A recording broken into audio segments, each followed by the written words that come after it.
Go. Oh, I'm tired. So, another live. There we go.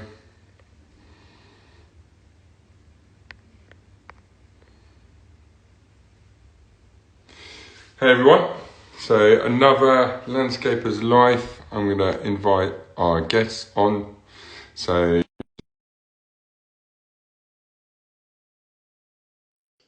that's exciting, having a co-host. And our guest tonight is Will from Artisan Landscape. So, hey Marc, how are you? How are we doing? Yeah, good man. How are you? Yeah, good to see you. Yeah, good to see you too. Let me invite Will. Yes. Here we go. That's it. You're looking nice and fresh. Thank you. I feel tired tonight. Let me see if I can change my angle and make me look better. Hey Will, how are you? Hi, I'm good. How are Yeah, you? good to have you on. How you doing, mate? Yeah, good. How are you, Mark? Very good. Very good. Good. Good. I think we're looking fresh because we don't work on site. That's why. Yeah, I know. but I Well, spend too much time in the outdoors. You see, I look rugged. You know, actually, I'm only 18, but I look much older because the elements. So, for everyone tuning in, this is called Landscapers Life. Is a podcast. I don't know if we can call it a podcast. It's a live that I do every other Wednesday, and sometimes I miss it, sometimes I don't. But tonight I am joined by Marc Lane, and Marc Lane is the owner of Landscapia, and he's joining me as a co-host, so really excited for that. And our guest tonight is Will from Artisan. So I've met Will at Inlight. I've met you before as well in passing at Futurescape and on social media. Been following your page and looking at your work and really enjoying that side as well. So I'm going to start the podcast with a question for you, Will. And every podcast I start with the same kind of introduction. So can you tell us about you, your company, how you got there, and you know a little bit in the past, and where are you now? Sure. So I'm Will, founder and managing director of Artisan Landscapes. I've been landscaping on and off since I was about 13 or 14. Started off during school holidays, just earning a bit of money where I could. I was fortunate enough that I had a neighbour that was doing landscaping, and it's sort of like the ideal job as a young guy, earning money, being outdoors. The physical work was always really interesting. And then went through school, didn't really find a career path that suited me outside of landscaping. And when I was about 21, moved to Bristol, and not long after set up Artisan, after being with some really great landscape companies, but also being in some companies that I knew it was going to be difficult to find progression. I think that's just common in the industry. If you're wanting to develop your skill set and take on more responsibility, at the time especially, there weren't many companies around that were going to be able to give me that journey. So I decided to start up Artisan, always with the goal of reaching the top of the market for quality, for build. I really wanted to make something special of the company. And that was 10 years ago. It was our 10-year anniversary in June. So it's been a bit of a journey since then. Now we're a full design and build service. For the first 3-4 years, it was landscaping only. And yeah, now with the whole package end to end. Oh, lovely. So chasing progression then. Yeah. Chasing progression and ending up with Artisan. Yeah, I want to say, you know what, I even forgot to tell you when we were at Inlight, Artisan is such a French name. So Yeah, it's got a ring to it. It has, you know, because we would call a tradesman in France someone that has a craft, we call him an artisan. An artisan is someone that is a stonemason or a carpenter who does hand-cut roofs, and that is, we call them artisans. So I forgot to tell you, but I always appreciated that name. Well, I don't know if you ever glad thought the name can kind of bridge nationalities, and it still has the same context, because it was definitely like the thought. I had no other names in my mind when I started the company. It was sort of that was going to be it, and it hopefully encapsulates what we do quite well. Yeah, I think you nailed it there. Exactly. I think Artisan. I'm a huge fanboy of Artisan. I think just the style. I appreciate it, Mark. And you've got that consistent flow through all the projects as well. And I think this, the stonework. Have you seen all the stonework? It's that's great. Amazing. Not just that. I think I think really the publicity side as well. Those leaflets I saw you do the other day. It's just got a real touch of bass to it. So you're doing well.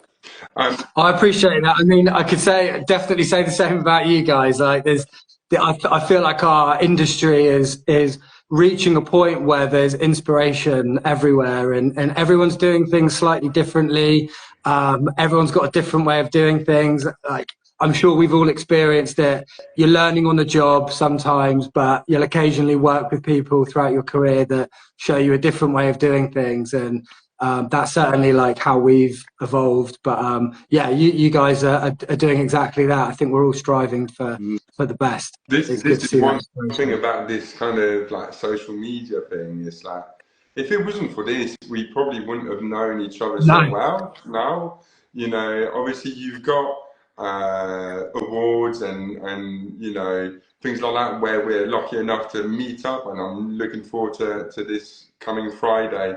The APL Awards, and it's always a blast because obviously I know I'm going to see Marc there, and we see each other at all those events, and now we see our work through social media, and it does elevate the industry massively. But before we move on to questions, I'd like a little introduction from you, Marc, if you don't mind, about you and your company as well for our listeners. Yeah, it was quite interesting actually hearing your story, because I was very similar. Sort of 14, started a bit of gardening, just loved it.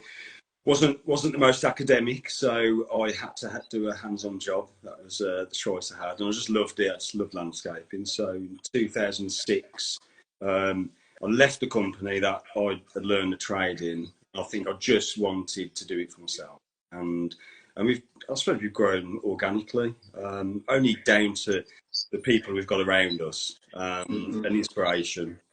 But I think it's all about the people. It's all about who you've got around you, who take the bits you're not good at and excel your business. So, and we're the same, design and build, pretty self-sufficient, but we are fortunately moving into where we've got designers working with us now, which has been a massive change in the business. I don't know if you find the same, Will, about we always had that stumbling block where we wouldn't really be specified because we were design and build, because it was a bad thing. And when you start having those conversations that you can just be a build team, as long as it's your style, it's something you believe in. But the beauty as well with working with designer, even if it's not totally your style, you can make it. You can kind of make their design your own in some ways. You can't do that to a designer. But you see, I can, and if they're not tread carefully. But it's not a good relationship to have. So I think designers bring such a flair to the design, but I believe that as a landscaper, you need to bring your flair as well as master of your own craft, and you can tweak and make a design even better.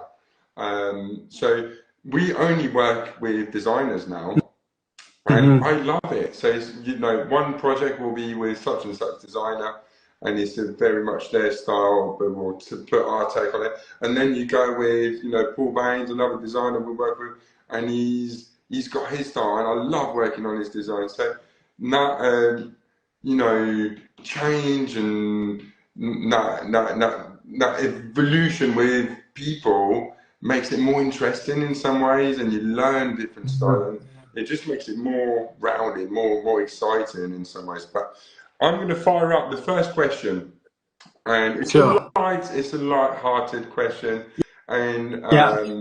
it's what has been your favourite moment, Will, as a landscaper and as well as a business owner? So it's a happy question before we get into the nitty gritty. Yeah, into the deep stuff.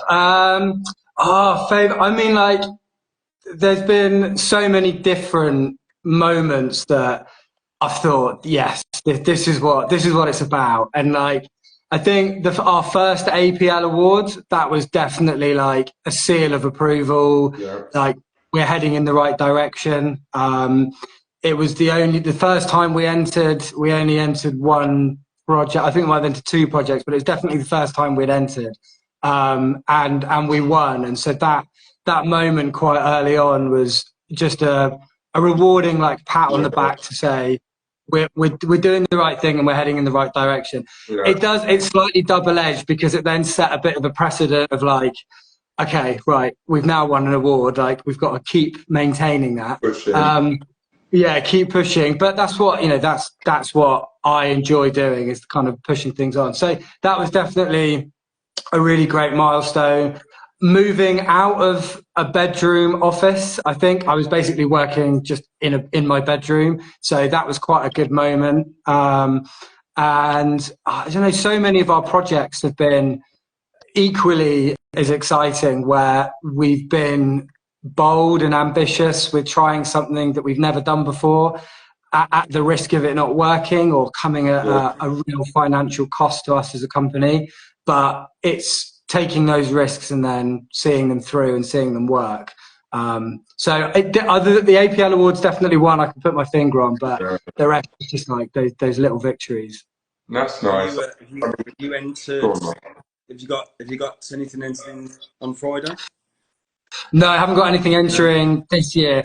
On that sort of vein of like setting a precedent, like we entered in 2021 and it was a successful year for us, that it again kind of made things a bit more pressured. So we haven't submitted anything since then, but 2025 will be a year where we submit. Yeah. Have you got stuff in? Yeah, we've got a couple in there. Yeah, nice little projects. But I think you're right. I think sometimes when you're entering a project too early and the plans haven't developed and it's just an unfinished project, I don't think it's really the best time to put it in, is it? I think you are. Definitely You want to sit on it and let the plants come and let it mature, let it become a garden. Yeah. But off the back of that, it's interesting because I know, Mark, you've entered a lot of gardens in over the years, different awards, and obviously yourself, Will. This is something new to me. So I've never entered anything. The only thing we've entered so far is the Pro Landscape collaboration. So for all young landscapers or people in the industry, can you both tell me kind of what benefit has it had on your company to make that leap and say, okay, I'm going to build a garden that's worthy of an award, and take that risk? Well, like you were saying early on, you took that risk on projects and pushed boundaries. Yeah, when did that, did you feel that the change or the benefit from doing that? Shall I go first, Mark? Yeah, go ahead. Yeah. Definitely. I mean, becoming an APL member, we're now Bali as well, but certainly becoming like an APL member in the beginning was that get seal of approval, that backing to say what we're specifying, the way in which we're working is industry backed, it's Trustmark backed, so a government endorsed scheme. It really just gave the client confidence that what they were getting was the real, and like it wasn't just folio and a good meeting and presentation. It was really like we're doing things properly. And in the early days, when you might not have a long list of clients that can give you great testimonials or reviews, it's another way of getting that backing. So membership definitely helped. And then, once you get an award, we felt it was just sort of up from there, really. What about you, Mark? Have you Yeah, felt that? I'd agree with that. I think on top of that, one, I think it's good for everyone who's involved in that project. So it's just a pat on the back. So, you know, seeing that all their hard work that's gone into it has been rewarded. And it's a good night out as well. Great life. Yes. Yeah. It's a good, yeah. And then it's just a good confidence builder for the client, so that they can see that you care enough, that you've obviously been judged on your work and your style of design or whatever it may be. So I think it's just a nice little booster. So Yeah. I'm addicted to it, you know. So I'm in every award I can possibly find, you know. So it's, and you're right in what you were saying earlier. Once you start winning awards, you've got to keep that momentum. Nobody wants to see award winning in 1999, do they? So it's got to be relevant, you know. Yeah.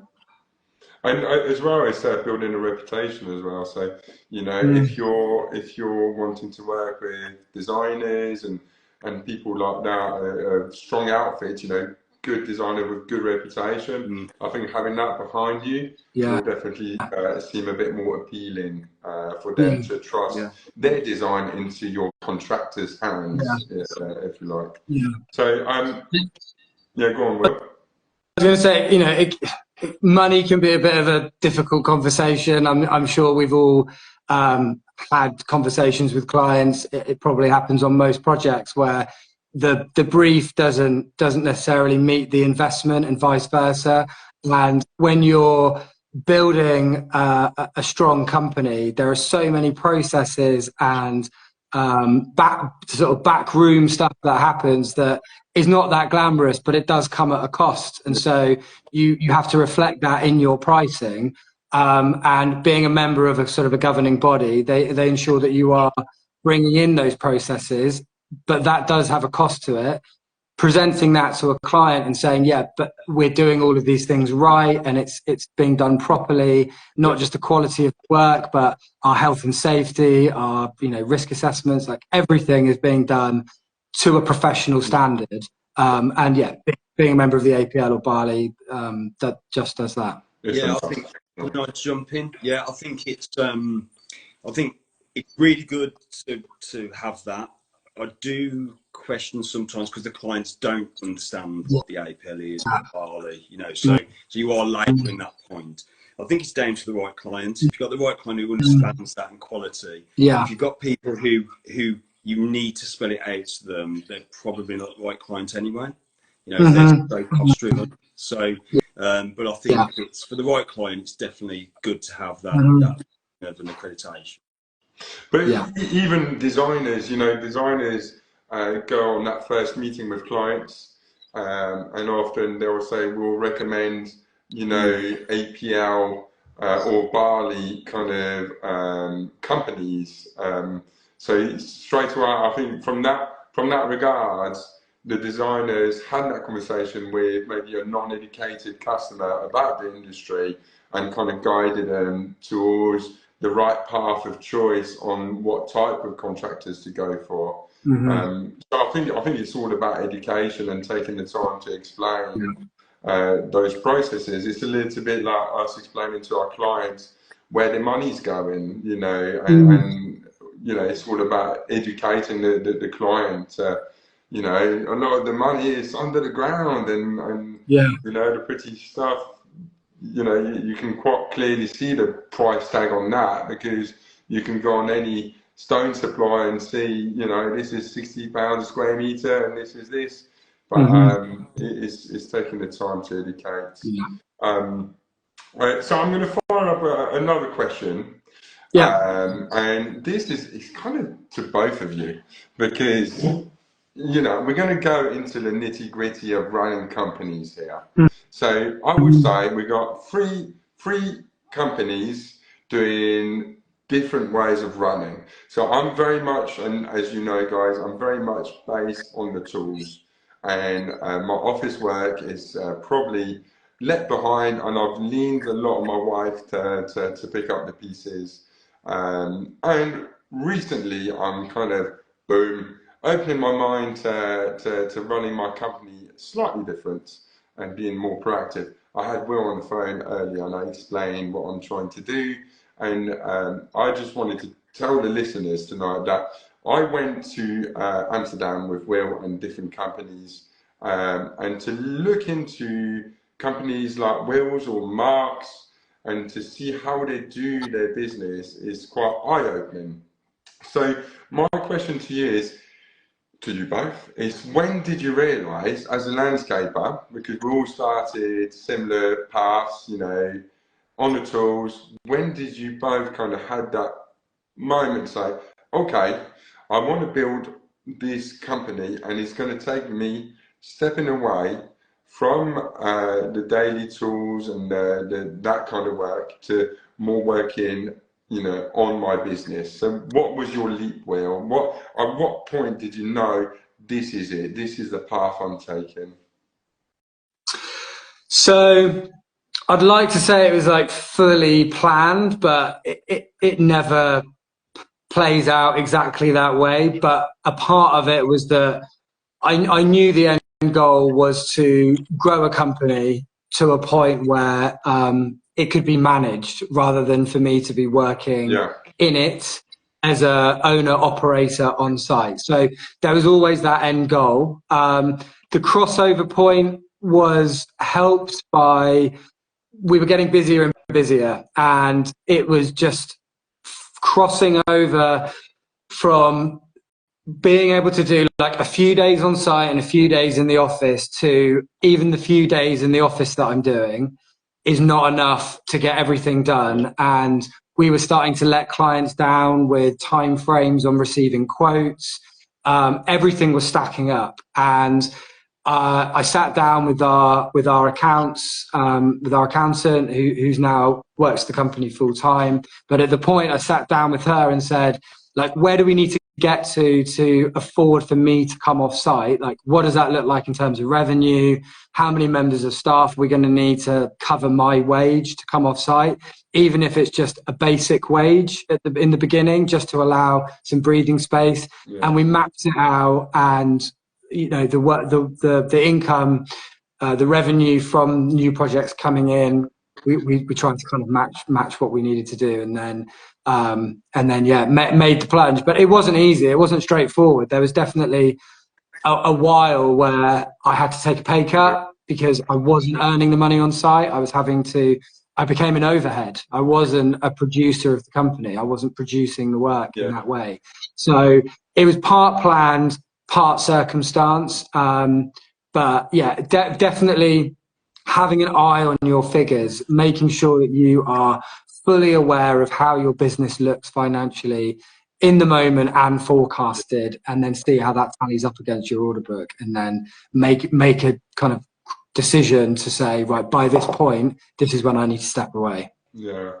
You answered my other question, was how did you make that leap kind of financially? Because when I discussed it with my wife and we're like, okay, like, you know, I need to do more office time like yourself. I'm like, things are stacking up, you know, I've got beautiful clients that are so patient with me, and I don't know why, because it honestly, some of my clients has been waiting, you know, easy 3 months for a quote at times, because I'm so driven by the tools. And I think the only way I get away with it is because they watch my stories every day, and clients support me as a character maybe, and they see I'm, you know, on the graph, and then I'll get a moment in the office, I say, sorry, I've been so busy, and they'll say, no, we know, like, we see what you're up to every day, like, we appreciate you're busy, and they've been very patient, but it's not good enough. No. So discussing it, and I'm like, okay, well, I need to spend more time. But then the first thought that came to my mind is, you know, I earn the company money by being out there and doing my graft. So how, you know, like you said, the transition between becoming an earner, someone that brings money in, to an overhead, and you're not technically an overhead because you're still producing work, but you ain't like, you know, a salary, a day rate, or you know what I mean? You're not charging the client I'm directly not billable to the client. Exactly. Yeah. So that for me was a bit like, okay, this is kind of a first hurdle to cross. So you know, is that counted in your overheads, the time you spend, you know, on your quotes, admin fee, and all the rest? So that you kind of answered that in some way. Yeah. I mean, there's an alternative. You know, there is an alternative. There's some great companies out there now. Sam Hassel with Liberate and the system they've got over there. That Justin was talking about it, wasn't he, when we were in Amsterdam? But like using a third party to do those quotes, to free your time up. And using that as maybe a hybrid in the meantime. So that doesn't necessarily have to be like, I've got to come off site. That was always part of my plan, but that doesn't mean that has to be the plan for everyone. There are other options. Yeah, that's true. What about you, Mark? Yeah, I think I quite early identified that it was actually that you know, me not earning directly on site was actually harming the business. That I would actually make more money if I was more productive. Because you're not, because if you're on site and you're too busy, you miss things and you're delayed. You're obviously quite fortunate that maybe it's the Instagram thing why people are so patient. I can't imagine any of our clients waiting that long for a quote. They're calling next day, you know. So it's so there was some selfish reasons there as well. You know, I didn't, you know, I was getting older and I thought I don't want to be doing this, you know, in the rain all the time. You know, I want to have that freedom, and I migrated gently over the course of a year or 2 years, where I would do 4 days and 2 days, then, you know, slowly I would just remove myself. And that gave me the ability to actually test it as well. So bringing people in and also giving other people the ownership as well, as they're responsible. And I realised that people love having some ownership. And they thrive in that environment where you can be so controlling on site in every aspect of the business. Once you start letting go, people step up. So there was that we wanted to be better with our customers, wanted to be able to give them a better service, wanted to be responsive, didn't want to miss out on things, and we were missing loads, you know, on the costing. You know, I remember missing an entire patio off the quote. And you can't go back to the client and say, can you pay me this? So it was costing us more than me being at overhead. And now we've got lots of overheads, we've got lots of staff in, you know, who aren't directly earning. But I think you need that to be a successful business. You need everybody doing the right job in the company. It's interesting you say that, because I watched Ollie's YouTube and he was interviewing Marc Gregory, and I quite like this, and actually he's stuck. I don't really remember what subject we were talking about, but it was saying, you know, we wouldn't have this operation without the staff in the office doing, you know, the planning, the quantity surveying, all the unforeseen things when you look at a finished project. You know, they couldn't do the scale project they do without that manpower behind it, driving force of a business. So yeah, no, I think it's a learning curve for a lot of landscapers, because as you know, guys, that when you start, you're on the tools and you're passion driven, you're driven by results, and to step away it is difficult for some people more than others. But I want to let Mark ask a question, because if not, I'm gonna eat the hour with all my questions. I've been so good and so patient. I know you have been. I know you're a business owner and you're like, I've got some questions. Let me ask. So Mark, I'll let you fire away. I think what you haven't actually covered. I suppose. One thing for me, I'm very driven by goals. So I like to set goals myself. We've got a business coach who sets me, you know, Nick. I don't know if you know Nick well. And I think, you know, goals are like a huge part of the business for me and personally. So I just wanted to know, for you, have you got any future goals? Obviously doing well as it is, but have you got future goals for business and personal? Yeah, there's always. I can relate to you. It's like we wouldn't be where we are without having some goals in place. They're not always written down. They're not always kind of strategized in that way. But at the moment, we really want to get Artisan into a place where there are great processes. It's not very glamorous, but we've grown quite a bit over the last 2 years. We are taking on more and more complex projects, and we want the client journey to be remarkable. Like, we really want a client to start with us and go on a full design and build journey and feel like every step of the way they are being cared for, looked after, listened to, communicated with, and that it's succinct. And it's taking a lot of work to build those processes in, to make sure everyone knows what their roles and responsibilities are. And the client will work with our inquiries manager, and then me and a designer, and then our project manager, and then the build team, and then there's a lot of people involved. So we've been really focusing on developing a smooth process for the clients. So a goal for us is to really see those processes establish and run well. That's been sort of the next big step for us. We brought on Pete, our project manager, about a year ago now, and he's brought in a whole wealth of experience from a different sector to help us bring that to light. So that's kind of not very glamorous, but something that I've been quite excited about, is about making things smooth and giving the clients great gardens but a good service. Awards is always top of the list. We became a member of Bali about a year ago now, so submitting some awards for Bali, some of our larger schemes, we'd like to come away with some awards there. And then right at the very top would be RHS flower shows. We were lucky enough to work with Ross Conquest of Conquest Landscapes for Colm Joseph's garden at Chelsea about 4 years ago. So that was a little like dipping our toe in. And then one of our designers was a young designer at the RHS Tatton Flower Show. So we've done a little bit, but I'd really love to see us at Chelsea or Hampton Court doing our own designs and our own builds. So yeah, that's sort of our general goals for now. How about your personal goals? Have you got those? I've got a young daughter, so she's 3 at the moment, and balancing work and family life, and really kind of ensuring that I can give everything to both, which is always a bit of a balance.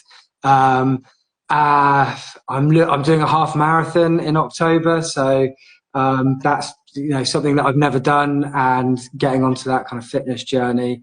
And I really want to start enjoying the business to its full potential. So I know it kind of comes back down to Artisan, but like it as we all know, it's hard work running a business. It's hard work being entrepreneurial, and it takes up a lot of your time and your passion. And so I really want to kind of start enjoying the business to its full potential. And yeah, that's sort of where I'm at in terms of personal goals at the moment. It's really hard, isn't it? The business is it's really hard to try and distinguish the two as two separate things, but they are so intertwined. Oh, it's been my life for 10 years. It's like I can't even remember a life before it. It's like and it's it really does consume you. But I wouldn't have it any other way. Definitely wouldn't have it any other way. But it's nice to kind of enjoy your successes, perhaps, rather than being in and amongst them. Being able to step back and have a moment of going, this is good. This is good, and I should enjoy it. You want it. Yeah, exactly. It's tricky, though, isn't it? It's like you say, the ups and downs, and the business problem merging into your real life, and it can be also intense at times. But I think you've got some great goals there. I want some of those goals. I'm like, Nick. Yeah, you get some awards in, Els. Like, your gardens are amazing. Like, get some stuff in. Really, that would be our goal for this year. It's Yeah. going to be trying to enter some gardens and keep building high-end gardens, and we've got a little show garden we're doing. We're putting our full name on it at the BBC Gardeners World. So I think Amazing. the show garden world, I am I don't know, maybe like butterflies when I talk about it, because it's really the aim for me is to be wanted by designers as well. To be like, I want designers to say that I want this guy to build me a garden. I want this craftsman to work his magic alongside great subs, and finding the best kind of people, and want to be wanted to build such a it's such an event, isn't it, Chelsea? I mean, if you It's chat with anyone like in the the Olympics of industry, landscaping. It's insane. it is like the ultimate kind of like, it gets Yeah. me excited. Yeah. What about you, Mark? What's your goals? Oh I want God, I to was hear not them. expecting that. I'm Yeah, flipping a question to you. yeah, personal goals. Yeah, I just want to be free of the day to day, where I can just enjoy the business. I'm working on processes all the time, systems. Mine are very in line with Will's, really. I think we're very similar in that way. So I enjoy growth. I enjoy putting things, the boring things, putting things in place, seeing it work. I love seeing the team grow. So my plan, I suppose, is to, in 2 years' time, is to not have a job in the business. That's my goal. Is that I can just enjoy it and grow it and do what I'm best at. There's certain roles in my job which I just hate, like quoting and that type of thing, which I'm still part of, and I absolutely despise it. It's just not me. I like doing stuff like this. Do you find more? Sorry, on that quoting side of stuff, does it like bottleneck at you because it's like it's something that doesn't necessarily you don't enjoy, or it's like an area that you just think like if someone were to take this off me, everything would be a little bit slicker, or is it just like you enjoy it? We're in the middle of developing a brand new quoting system which will work how my mind works and is adaptable to other people. I've got a bit of a control freak where I can let go on certain things, design and site work and that type of thing, but the costing is just it's for me it's such a major thing, because if you under cost you lose money. It's make or break, isn't it? That's the thing. But It's like vice there's versa, you can overquote and lose jobs, right? So it's such a fine line. I've been discussing this with loads of people. So you talk about, scaling business and volume. So I don't personally want to have loads of volume, right? And have like 6 teams, because I thought for growth I needed so many guys, and we were running, 5 teams, and it was tree surgery, maintenance, landscaping. But actually, that was too much volume and not enough quality, and that bite me in the end, because it's hard to sustain everyone's kind of role, and if you don't have the right people in place. So anyway, that aside, then I kind of focus my attention in quality. So if I do really high quality work, financially you're able to charge more if the customers are willing to understand what we're trying to achieve. So you have less volume, more high-end quality projects, but again, it's treading on a wire, right? Some customer will totally get it, and they buy into you, they buy into the vision of the project, and they're happy. Some are like, they see the bottom line and they don't give a fuck about quality. They see that bottom line, not going to work. So I think, like you say, Mark, underquoting, that is, it's something that you can't do. But again, overpricing, I think I've lost job being, a bit too, how do you call it, careful maybe, a bit too accurate, or a bit too, and this is crazy to say I'm being a bit too accurate. You can't be too accurate, but I think for me that is the biggest hurdle as a business owner, is making sure all the jobs come in. Obviously, you can't win all of them, but a good percentage of the inquiries come in and they price accurately to what standard of work we're going to do. So, yeah, I mean, I think that's a hurdle everyone is facing, isn't it? Yeah. It's just tricky.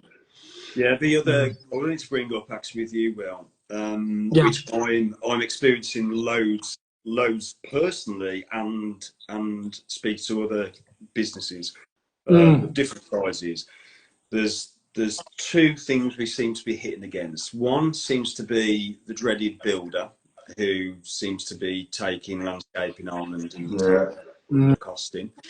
And secondly, I don't know whether because of the bubble burst, but people are taking longer to make decisions, to book in, or really, you having to work 10 times harder to get that project in. And I suppose, you're probably, I don't know, how many teams have you got on the ground, Will? We try and stick to 3.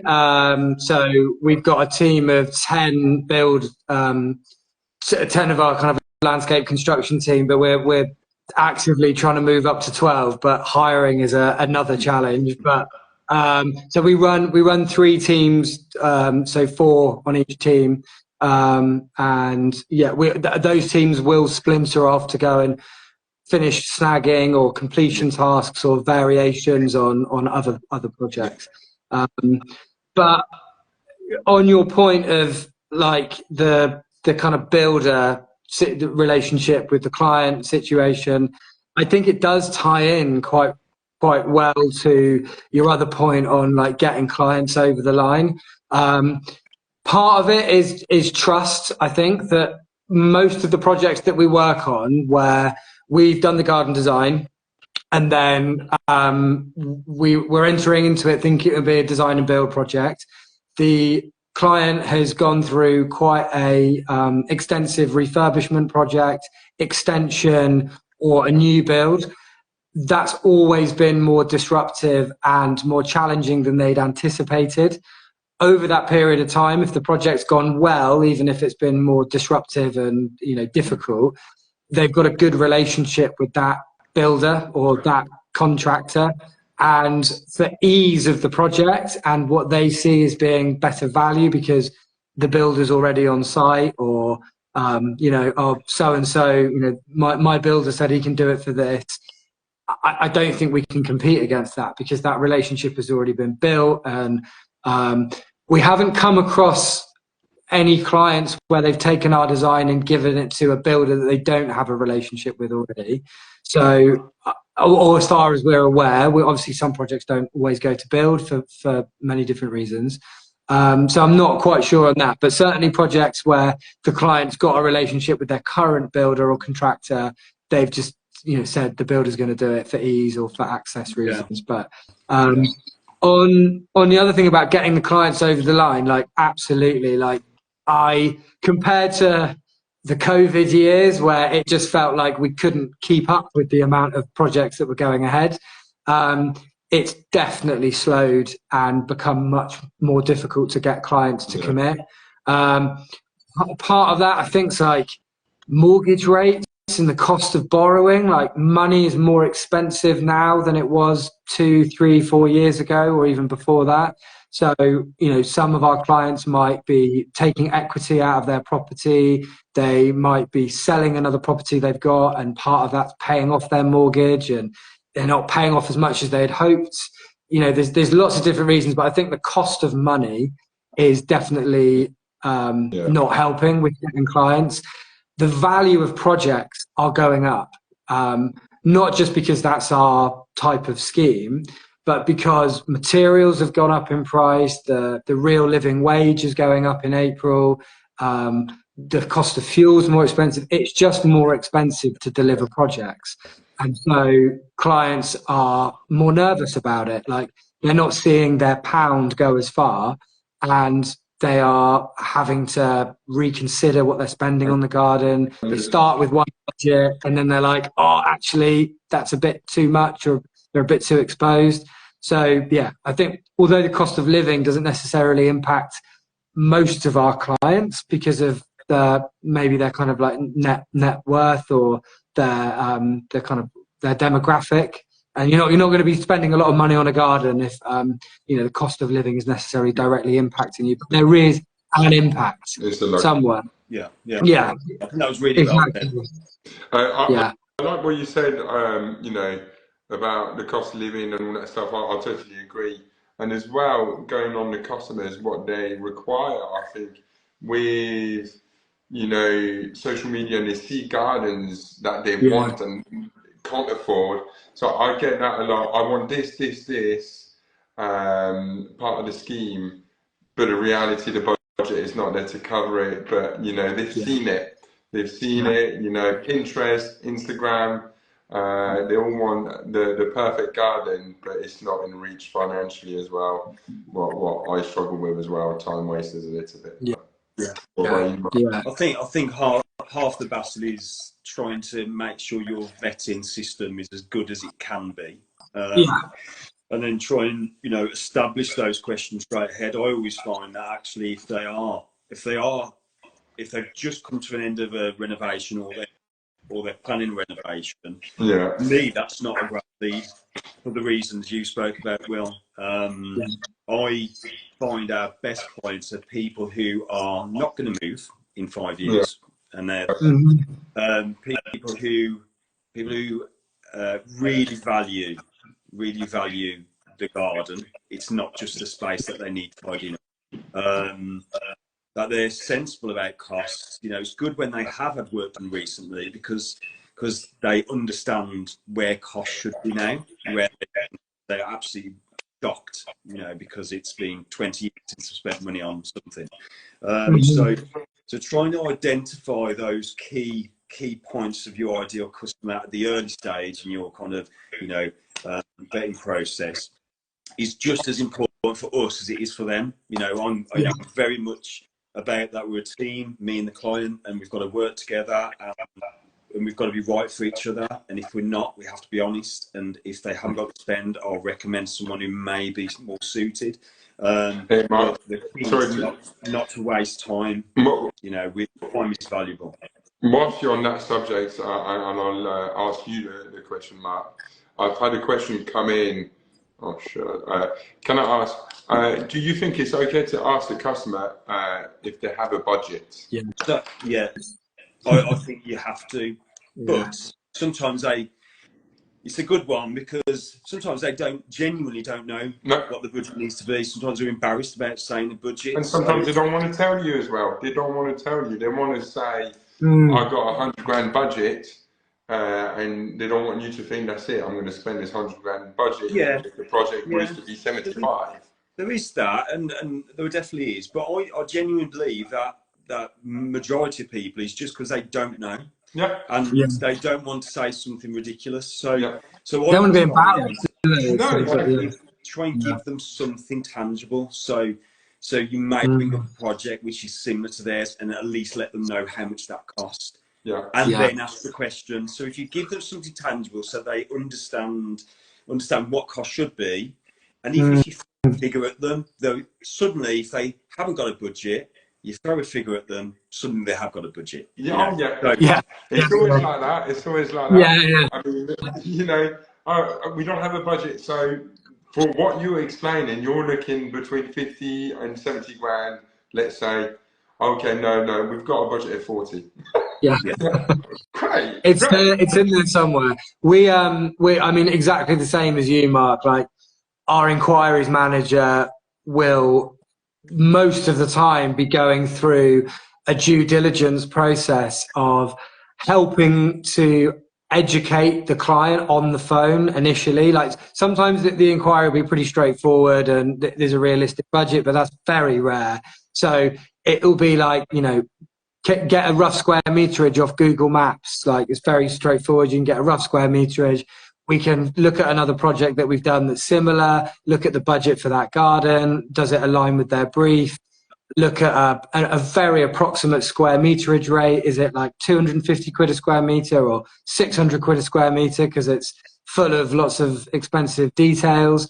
and then softly give them an indicator over the phone, or give them a range of, like, you know, your garden for the brief will be a starting point of 45, 50, but could very easily go north of 75 should you want to put in outdoor kitchens and that kind of stuff. So it's and I think what you're saying, Mark, about like we don't want the client, the inquiry, to ever come away feeling like they haven't gained something from a conversation with us. So if it's not going to be working with us, then it would be, well, this contractor is going to be better suited to you, so I'd speak to them, or you know, you could think about things slightly differently. We could help phase it. So even if it's not right and they don't have the budget, we're not just going, no, you're not right for us, sorry. It's like, this project's not going to be suited. We're not going to be economic for your project. So there might be another contractor that we can recommend that will be, or perhaps you don't even need a design. Like, what you're looking for is quite straightforward, and a really good landscaper will be able to give you what you're looking for without the cost of design fees and all the extra. So for us, it's very similar to that. The way we filter, you know, I understand if it's a good lead or not, because we don't, at the moment, we don't offer in-house designs. So from the get-go, you know, the size of the project, do they require a designer? And then we give a, you know, a ballpark figure with what our designers told us to kind of give, depending on the size of the project. And suddenly you can gauge if they're serious about it, because they invest in X amount on the design, they're obviously serious for a contractor to come in and do the right job. So, do you find? I also find as well that actually, if you're just a designer,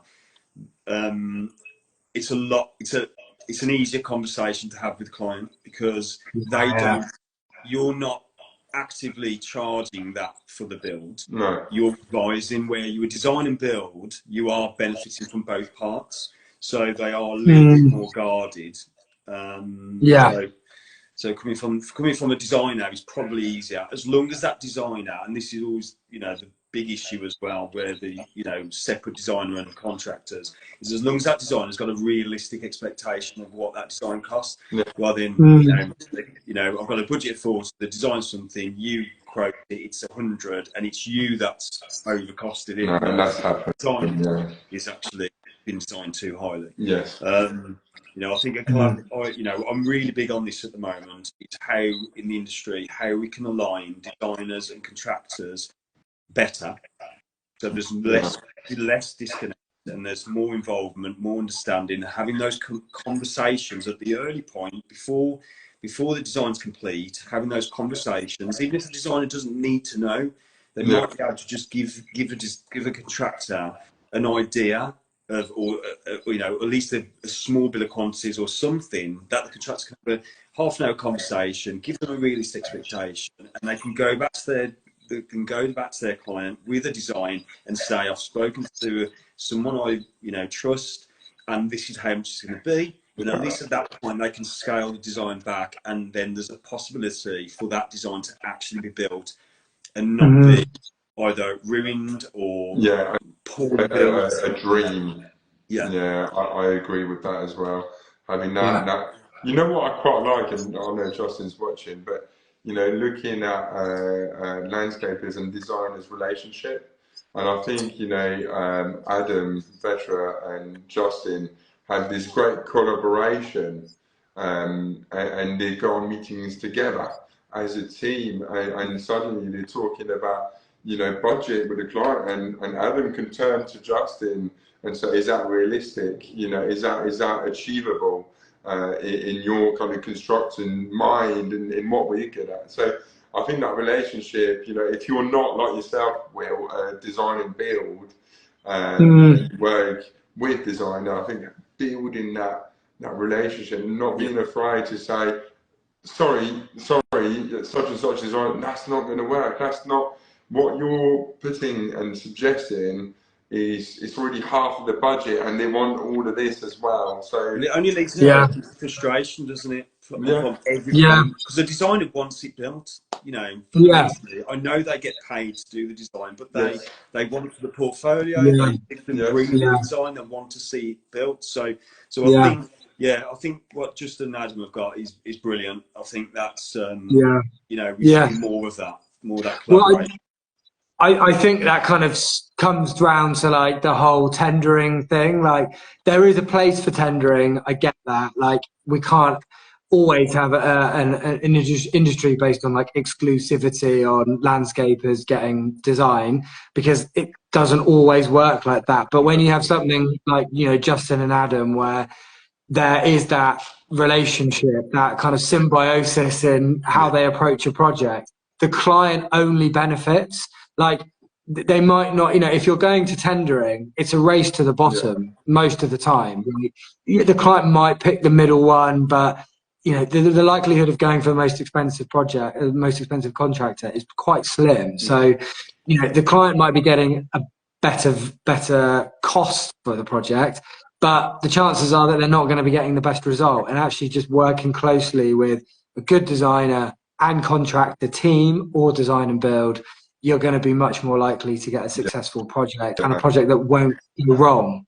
Absolutely. And as well, the joy of the project will be better. You know, Yeah, the client will get a better dynamic. The contractor will get, you know, a better feeling for it. So no, I think you absolutely nailed that, Will. Like yeah, that relationship is so vital. And as well, turning, if you're a client, turning yourself to a design and build, you know, when you're having those conversations that they are going to design, knowing everything to do with the build as well. So, you know, it comes hand in hand. So that's a great topic. So mm, we're nearing the end. So I'll leave you one more question, Mark. yeah. And then maybe I've got another one. We'll see how it rolls out. Thank you so much. You've No been really worries. I suppose, I think, you know, people watching this back, you know, there's going to be companies who have just started out and, you know, need advice off vets like yourself. So, what advice would you give to a new contractor when starting out? I think it does depend on where you want to end up. So if I talk about it from like my journey and like where I wanted to end up, so that, you know, I knew that the growth and reaching where we are was my goal. I would say, like, be bold and be ambitious and take risk. Ensure that risk is not at the client's cost. That will be a risk that you should shoulder, but take that risk with enjoyment, because that's where you're going to find your challenges, and you're only going to get better by taking yourself out of the comfort zone. So from a skills and project perspective, don't hold back. You know, really ensure that you're walking away from every project saying, could I have done this any better? And that answer should always be no. So yeah, be bold and be ambitious is definitely one.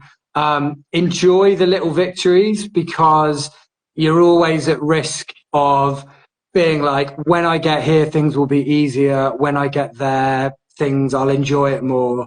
And you'll get there and the goalposts would have changed. And it's the little victories along the way where, you know, that quote goes ahead that you didn't think was going to happen, or you try a new detail or a new material and you walk away going, that looks amazing. It's those moments that you've got to really relish, because there will be a lot of times when you think, can I do this? Is it going to be worth my time? Can I, you know, has this got longevity? Am I going to be able to stick this out? And you will, because if you want to end up at the end goal, then perseverance is key. But certainly, like, I wish I'd maybe enjoyed those little victories a little bit more. I heard something on another podcast, and I'm going to paraphrase it, but it was something like the Oasis paradox, where, you know, you see an oasis or a mirage on the horizon and you think, like, when I get there, everything will be better, everything will be easier, and I'll enjoy it. And you get there, and the mirage sort of disappears and is on a different horizon, and like that, you're really at risk of that becoming kind of perpetual in your growth. And so, yeah, certainly enjoying the little victories. One last thing I'd say, which it's so present in just business in general, and that's just communication. Like, do not hold back on over communicating with your clients and over communicating with your team. Transparency and knowledge is enlightening and empowering for everyone involved in your company and the way that you're working.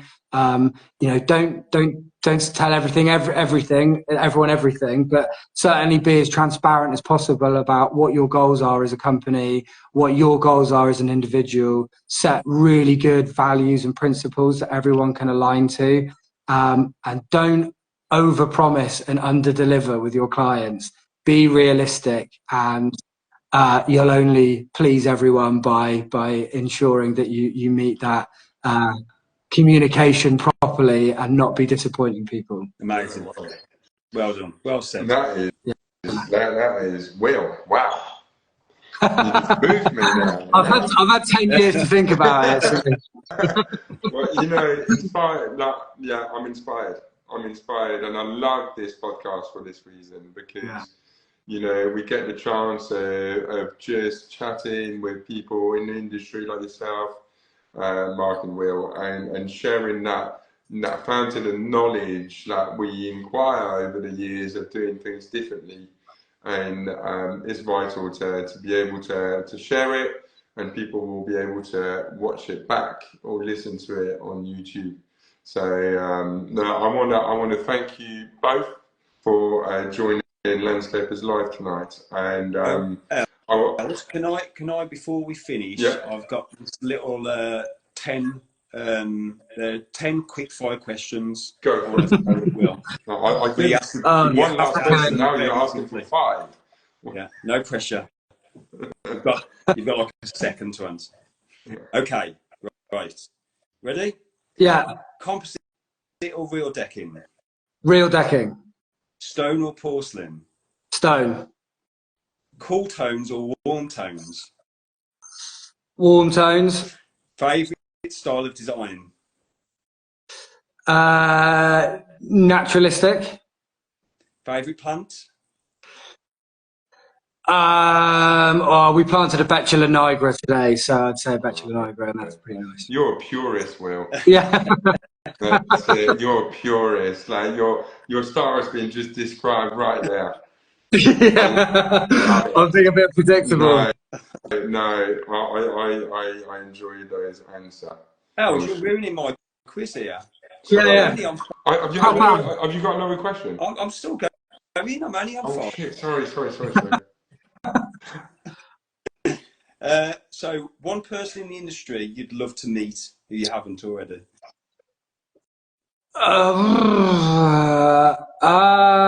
That's a really tricky. Andy Sturgeon. I love his designs. I think they're incredible, and so Andy Sturgeon. What couldn't you get through the week without? Coffee. I was thinking of something so different now. I'm a purist too. Large gardens or compact gardens? If I had to, compact. I think you make more of a transformation in a compact garden, and the details are more important. Yeah. Favourite season? Spring. Yeah. And last one, best landscaping company in the West Midlands? What are they called? Landscapia. Good answer. That was good, Marc. I've really enjoyed this, guys. It's been been great. It's great to chat with like-minded people. Like we were saying earlier, things like the APL Awards and the trip to Inlight. It's just it can be a lonely world when you're running a company in landscaping, and it's great to kind of touch base with other people and share our thoughts. I've really enjoyed That it. trip was amazing. Yeah, it's good. It's a shame you couldn't be there, Mark. Yeah, it was really interesting, and the people there were great Yeah. as well. You know, chatting with obviously yourself, Will from Radio, Darren, you know, from Hyde. He's got this groundwork kind of experience behind him where he used to do, you know, civils, and same with Justin. The fountain of knowledge coming out of those guys was top guys. It was amazing, and we had a blast as well. We had such a laugh. Yeah. And I think we were well behaved for the most part. Yeah, enough. Yeah, that's it. I mean, it's that they took us out, so they took us out, and we definitely made the most of it. Yeah, it was great. It was great. I'll yeah, you're both at the APL Awards on Friday. Yeah. Adam's got a ticket as well, so there's going to be a few of us there. Will, are you stopping over? I'm not. Paul from Landscape Plus, shout out Paul, Landscape Plus, hooked me up a ticket. Nice. So I am now coming. So I'll see you there on Friday. Yeah, I think everyone's going to be there from Inlight. Adam, like you say, is coming as well. Will, Darren, Justin. So great bunch of guys. I'll be doing some content. What about that? Yeah. Can I just have a shout out to Justin? Who's got to behave himself this time. Yeah. I can see him pop up on the stream every now and then. I know. Did you hear? So okay, let's have a little funny story here, just to finish this this podcast. So we were in Amsterdam visiting Inlight, as you know, and we all decided to leave a little bit earlier than what we meant to, because anyway. And we all bought our tickets last minute, and I jump on the taxi. We get to the airport. Justin and Ellen join us. Anyway, we're having one last beer, and I say, I need to go. My flight is about to go. So we go in front of the screen, and Adam looks we're down that way. Justin, you're down that way.